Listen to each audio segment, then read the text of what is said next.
Bannange omwana atuletedde ensonga z'amawanga n'otunuulira nga tekina nawe kijjira ku development y'omuntu nga ggwe. Okay, singa bwe tulina mu bintu by'amawanga Bobi Wine Koboka abadde akolayo ki? Lwaki talinda wana Abaganda ne bamuwa akalulu? Naye n'olabira ddala denja weri okufa kw'abantu okusobola okuba mu ggwanga erina amawanga agasukka mu manji nyo tusukane mu 10. Buli muntu akwate jambi yateme munne. Mumanye ekyali e Rwanda kwe kyava ku nsonga ya abazungu bagenda ne bateeka mu Banyarwanda ne babawula mu side 2. Nti muli Bahutu muli Batuusi. Abenyinde empanvu babe Bahutu be Batuusi. Abenyinde nyimpi. Kati ng'omuntu bw'atambula anoonya saizi ya nnyindo era jambi bwe yatuuka buli omu n'asanjaga munne ekitali kituufu. Kakati olw'okulwana kuba kwaki mbu mubeere balamu. So era message eno egende eri abantu abali mu nuupu mmwe nti nno n'okufa kuno okw'abaana abantu 600 bakafa balinga 7.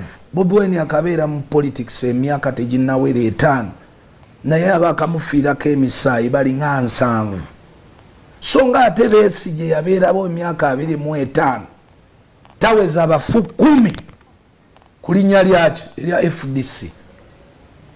Naye ebigambo byange bino sibyogeza lwafutu abaana bange. Tewali nsonga lwaki tembeera mu Uganda ennungi nga muli balamu. Obulamu bwe bugagga. Obulamu bwe bugagga. Lwaki bakugamba mbuno obwa president okukyuka bwe bulamu? Lwaki bakulima mbu obulamu obunaakyuka mbuloko omukulembeze akyuse mbugwawagira zze nga nono ali mu kuttisa abantu abamutambulira okumpi paka kati bakyakunkuna bakunkuna obumotoka bavuga bukadde kyokka nga be bayimba naye be bakutuse naye myaka na myaka. Nolaba omwana n'afiira obwerere juzi dijjoye yawaluka ku motoka n'agwa emimwa ne bajaasa. Unayogera na mukazi ky'okumuzaalamu omwana omulungi ng'omaze okufuna essente mu future ng'ekimwa kyonna kigenze eri. Naye ku ssaawa eno kati w'amagezi ki mu ddakiika emu? Mu ddakiika emu amagezi gembawa mukakkane si mwe musoose okuba abavubuka mwegyeemu kino ekintu nti ffe tuli bavubuka bannange temukyali bavubuka. Museveni tugenda muwa akalulu mulabe nnyo example y'abavubuka abalonda recently. NRM ya winninga 70%. Obululu obwaba LC sorry, NRM ya winninga above 70%. Akalulu k'obukulembeze bw'eggwanga ne bamemba ba parliament kasinziira ku obululu obubiri wansi obulinga bonna n'obw'abakyala n'abalema. Kasita omala pate kasita winninga obululu obwo kikulaga nti that is what the ground is. Eyo ye ground bweyimiridde. Omuvubuka eyalonda ye muvubuka agenda okukoma waalonda yalonda bavubuka banne. So temusuubira nti waliyo abavubuka batono nnyo percentage ntono nnyo etalonda etarget nga involved mu by'abavubuka egenda okweyongerako. Ate nayo ngeri ku side ye NRM kuba abavubuka bano abatawagira NRM bonna bagenda ne balonda naye ne babakuba. So temuteekayo bulamu bannange.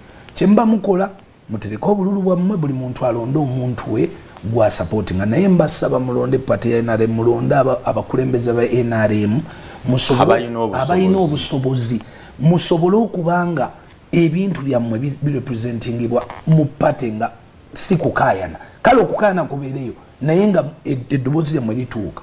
Gye mukoma okulonda abawakanya bo kye bakola bagendayo munda mu parliament basigale nga bawakanya mwe musigale nga mubawa akalulu. So gye bakoma okuwakanya bawakanya program za government ye NRM. So tezituuka ku muntu wa wansi tezijja kujja ku byalo. Hence mwe musigale nga mubonaabona naye olubalonda mujjukire nti bo oluguudo olubi olwamu olw'okukyalo ye bamuweerawo emmotoka ya SC yaluyita mutaluwulira yalina kusigala nga byakola bimuwa akalulu ku kyalo kuwakanya government olwokuba mugiwakanya. Sinolwekyo mubeere bagezi mulonde bulungi mulonde NRM